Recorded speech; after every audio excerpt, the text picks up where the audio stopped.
मुख्यमंत्री के आवास के सामने चलते समय एक तेज रफ्तार कार ने नियंत्रण खो दिया और उनके दीवार से जा टकराई। कार के चालक हपानिया अस्पताल में कार्यरत डॉक्टर शुभजीत धर को कोर्ट में पेश किया गया। कोर्ट ने शुभजीत को 3 जनवरी तक के लिए जेल हिरासत में भेज दिया है। इस बारे में एडवोकेट विद्युत सूत्रधर ने मीडिया से बात की।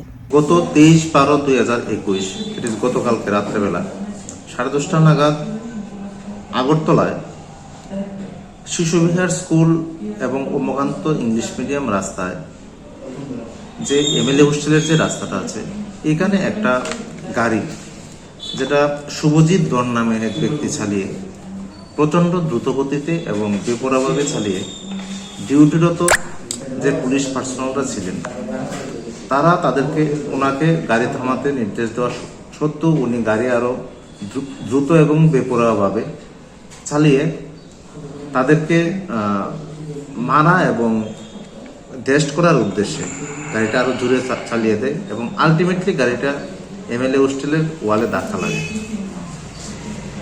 এই ঘটনার পরিপ্রেক্ষিতে পুলিশ একটা সুমোটো মামলা নেয় এবং একুশকে অ্যারেস্ট করে আজকে আদালতে প্রডিউস করা হয়।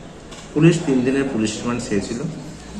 আদালত হিয়ারিং এর পরে একুশড দ্যাট ইজ শুভজিৎ ধরকে 3 তারিখ অবধি জেল কাস্টডিতে রাখার নির্দেশ দিয়েছেন এবং অর্ডার দিয়েছেন আদালত যে এট দিস স্টেজে পুলিশ রিমান্ডটা উনি অ্যালাউ করেন না এবং রিজেক্ট করেছেন। এটা তো ডিফেন্সের যে সাবমিশন ছিল এটা থেকে আমিও জানতে পেরেছি যে উনি একজন ডক্টর ছিলেন এবং এস পার সালমান সেলিম খান কেস এটা আমরা সকলেই জানি যে সালমান খানের কেস অনুসারে যদি কোনো এলিট পার্সন অফ সোসাইটিতে যদি এই ধরনের অপরাধ করে এটা আরো রেয়ার অ্যান্ড রেয়ার পানিশমেন্ট পাওয়া উচিত।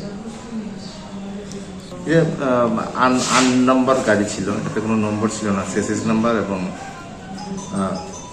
ইঞ্জিন নাম্বার ছিল। আমি as per submission of defence থেকে জানতে পারছি যে উনি টিএমসিতে কর্মরত আছেন।